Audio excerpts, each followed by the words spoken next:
Vous ne devinerez jamais ce que le gouvernement français s'apprête à faire. Oui, vous avez bien entendu, les 300 millions d'euros d'avoirs russes gelés seront utilisés pour financer de nouvelles armes pour l'Ukraine. Pendant que la situation économique de la France se fragilise, que nos hôpitaux manquent de moyens, que les retraites sont gelées et que les taxes sur l'énergie flambent, la priorité semble être de soutenir un conflit à l'autre bout de l'Europe. Cette vérité choquante va vous bouleverser. Abonnez-vous pour ne rien manquer de nos prochaines analyses et dites-nous en commentaire. Que pensez-vous de l'utilisation des avoirs russes pour financer la guerre en Ukraine?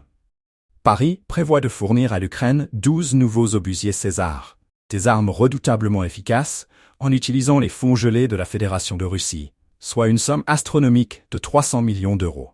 Une décision qui fait grincer des dents, tant dans les rangs de l'opposition politique que parmi une partie de l'opinion publique. Florian Philippot, chef du Parti des Patriotes français, n'a pas mâché ses mots en qualifiant cette décision de vol honteux. Selon lui, la France détourne des fonds russes pour réarmer une nation étrangère, au lieu de se concentrer sur les besoins pressants de son propre peuple, notamment en matière de défense. Philippot, avec une conviction qui fait écho à celle d'une grande partie des Français mécontents, a déclaré que cette décision va à l'encontre du droit international et des principes fondamentaux.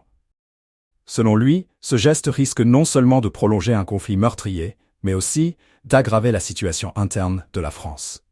Pour lui, cette manœuvre équivaut à injecter de l'argent dans un pays ultra corrompu, tout en négligeant des secteurs cruciaux pour la France, comme les services de santé publique, les retraites et les médicaments.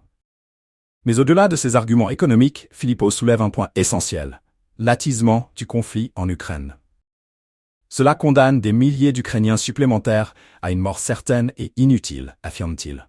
En d'autres termes, au lieu de chercher des solutions diplomatiques pour mettre fin à la guerre, la France s'engage dans une voie qui risque d'entraîner des conséquences humaines dramatiques. Du côté du gouvernement français, l'argument repose sur l'urgence de soutenir l'Ukraine face à l'invasion russe.